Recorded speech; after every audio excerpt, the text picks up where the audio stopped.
내가 고소하지 않을게, 8천만 원 나한테 주면 내가 고소하지 않을게, 고소했어요. 그럼 이 고소가 위법하냐?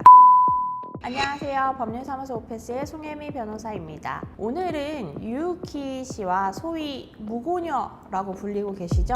밀키 씨의 논란에 대해서 살펴보도록 하겠습니다. 이 사건은 25년 2월 27일 저녁에 이제 밀키라는 분이 자신이 일본인 유튜버 유우키 씨랑 술자리를 가지는 도중에 성추행을 당했다라는 글을 게시하면서 논란이 시작됐습니다. 유우키 씨는 유튜브 채널에서도 얼굴을 공개한 적 없이 이제 영상을 올리는 유튜버셨는데요. 이제 뭐 저렇게 생겼는데 내가 뭐 이런 스킨십에 동의했겠냐, 이런 글을 올리면서 인신공격도 했었습니다. 그래서 유우키 씨 얼굴을 도찰한 것과 만취 상태인 유우키 씨의 폰을 훔쳐서 무단으로 뭐 열람하는 셀카 사진, 이런 것들을 유출하면서 글을 게시해서 이 사건이 시작이 됐었는데요. 결국에는 이 성범죄 관련해서 유우키 씨는 무혐의 처분을 받았다는 것을 공개하기도 했습니다. 그래서 이제 맞고서로 무고를 고소할 것이다 라고 해서 지금 현재 무고죄가 진행되고 있는 것 같은데요, 수사가. 이 부분에 대해서 무혐의가 공개되고 난 다음에 밀키 씨는 지인이 그렇게 말해서 나는 내가 당했다고 생각했다든지 굉장히 모호하고 논란을 일으킬 수 있는 발언들을 했었습니다. 그래서 지금 현재는 무고가 맞는 것이 아니냐라는 부분에 힘이 실리고 있는 것 같긴 한데요. 좀 의문 나는 점들이 사실 변호사인 제가 보기에도 좀 많이 있는 것 같습니다. 일이 있고 나서 밀키 씨는 유우키 씨 얼굴을 공개했고, 얼굴 공개된 이후에 유우키 씨는 채널을 삭제하고 과정들이 더 있어서 이 사건의 관심을 사람들이 가지게 된 것 같습니다. 일단 성범죄가 무혐의가 나왔다고 해서 그게 곧바로 무고가 되는 것은 아니고요. 이제 무고라는 것 자체가 내가 악의를 가지고 저 사람한테 어떤 앙심을 가지고 허위 사실이라는 걸 내가 인지하면서 성범죄를 당한 적이 없다,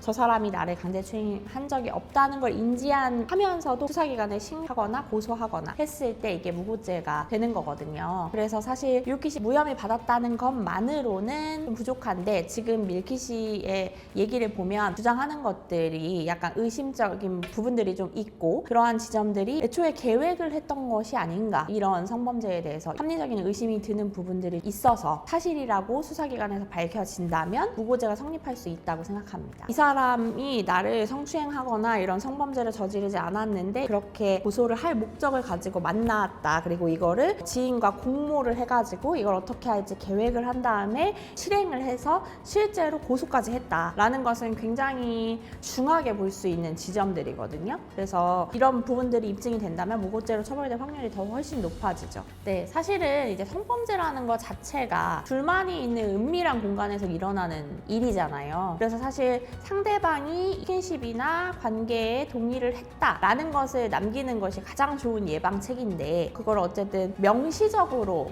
남긴다는 것이 사실은 이렇게 자연스러운 분위기 속에서 쉬운 부분은 아니기는 합니다. 근데 그렇다고 해도 뭔가 이제 만난 지 얼마 되지 않았다거나 뭐 그런 사이라면, 아직은 좀 낯선 사이라면 명시적으로라도 기록으로 남겨둘 수 있는 그런 합의에 대한 부분이 있으면 상당히 상대방이 허위로 고소를 했을 때 도움이 되겠죠. 만약에 진짜 강제추행이 있었다라고 했을 때 그런 경우라면 뭐 8천만 원만 딱 들었을 때 그 금액 자체로는 엄청 크다 이렇게 생각하실 수 있는데, 실제 성범죄 합의에서는 나올 수 있는 금액이기는 합니다. 그래서 정말로 이 부분이 있는 범죄 사실이었다면은 그 부분을 지급해서 합의를 할 수도 있겠지만, 여러분이 또 아셔야 되는 한 가지 부분이, 내가 고소하지 않을게, 8천만 원 나한테 주면 내가 고소하지 않을게, 고소했어요. 그럼 이 고소가 위법하냐? 그렇지는 않습니다. 그렇기 때문에, 근데 이제 8천만 원 줬다는 부분은 피해자한테 이제 어쨌든 합의를 위해 노력했고 보전을 위해서 노력했다는 부분이 참작은 될 거예요. 근데 성범죄는 어떤 그런 고소가 있어야만 되는 범죄도 아니고 하기 때문에, 그리고 고소하기 전에 뭔가를 포기시키는 이런 것들은 헌법상으로도 안 되는 거기 때문에, 그렇다고 해도 고소는 진행될 수 있다라는 점을 생각해 보실 수 있죠. 근데 더군다나 지금 같은 경우에는 없는 일이다라고 한다면 주지 않아야 만나야 되겠죠. 그쵸. 이제 내가 그런 적이 없는 것 같은데 상대방이 지금 성추행 당했다고 한다면 사실은 성범죄 같은 경우에는 그냥 없던 일이니까 내가 혼자 가서 증언해도 되겠지라고 생각하시다가 꼬이는 경우가 되게 많거든요.